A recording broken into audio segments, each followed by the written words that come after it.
Boleh percaya atau tidak, bagaimanapun kerasnya milioner papan atas bekerja dan berusaha, seperti misalnya Mark Zuckerberg, Warren Buffett, ataupun Bill Gates, tidak peduli seberapa banyak uang yang mereka raup dari hasil investasi ataupun usaha dari perusahaan-perusahaan mereka tidak akan pernah bisa menyamai kekayaan beberapa keluarga terkaya di dunia ini.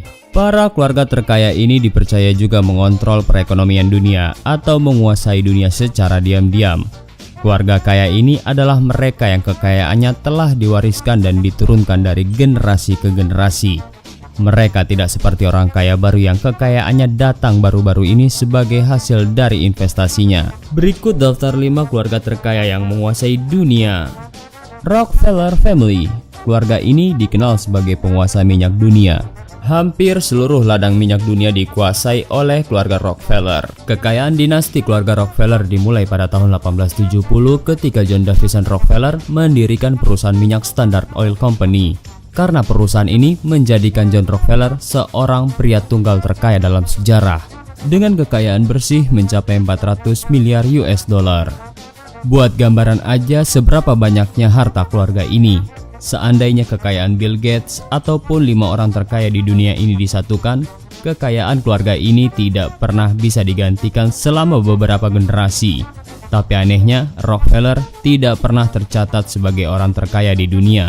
Mungkin saja keluarga Rockefeller sengaja menutupi citranya sebagai salah satu keluarga yang mengendalikan perekonomian dunia. Saking besarnya kekayaan dan kekuasaan keluarga Rockefeller, penulis buku Rockefeller's Files pernah mengeluarkan pernyataan bahwa dengan kekayaan dan kekuasaannya, keluarga Rockefeller bisa menciptakan krisis moneter internasional hanya dalam waktu semalam saja.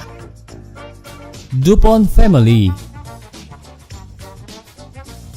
Eleuthère Irene DuPont de Nemours mendirikan dinasti keluarga DuPont pada tahun 1802 ketika dia membuat pabrik bubuk mesiu di Delaware, Amerika Serikat.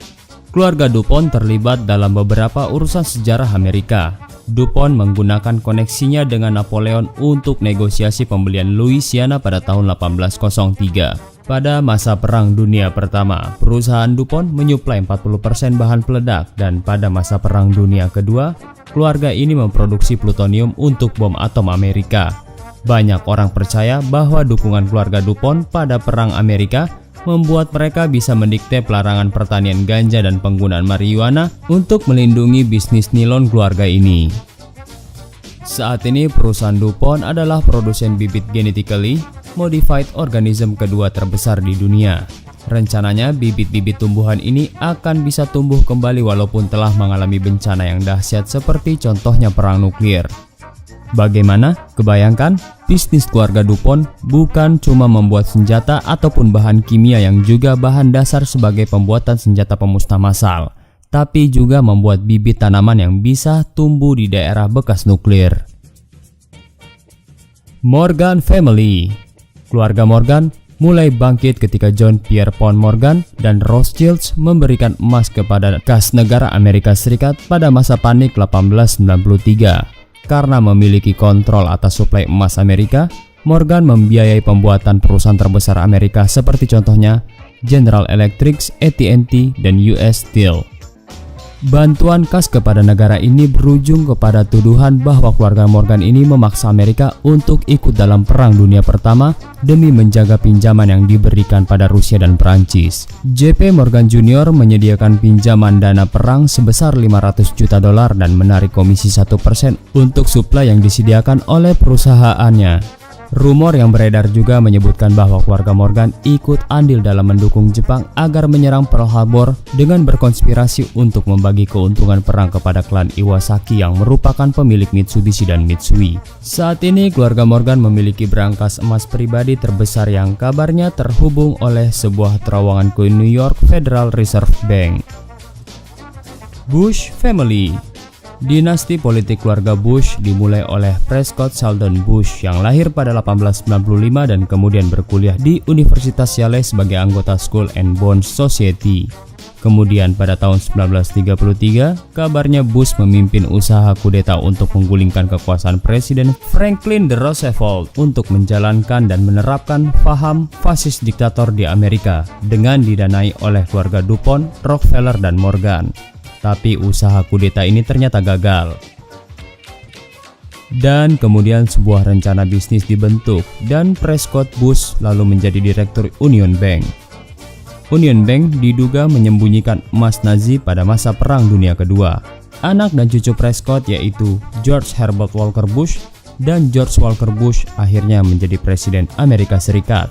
Keduanya pula lah yang memulai perang dengan Irak. Perang tersebut menguntungkan perusahaan yang berhubungan dengan keluarga Bush seperti Halliburton dan KBR.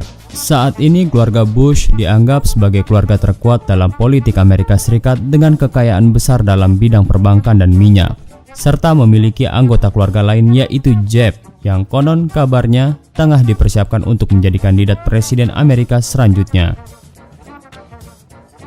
Rothschild Family. Keluarga Rothschild dikenal sebagai keluarga terkaya di dunia dengan nilai kekayaan bersih mulai dari 500 miliar dolar dalam bentuk aset pribadi hingga 100 triliun dolar dalam bentuk aset finansial. Kekayaan dinasti Rothschild didapatkan dari bisnis perbankan dunia yang dibangun dan dikelola bersama secara turun-temurun. Keluarga Rothschild telah menjadi pusat keuangan global sejak tahun 1760-an ketika Mayer Amschel Rothschild menempatkan kelima anaknya di 5 pusat keuangan dunia. Dari generasi ke generasi, keturunan Rothschild diyakini publik sebagai keluarga yang paling kaya sepanjang sejarah kehidupan manusia.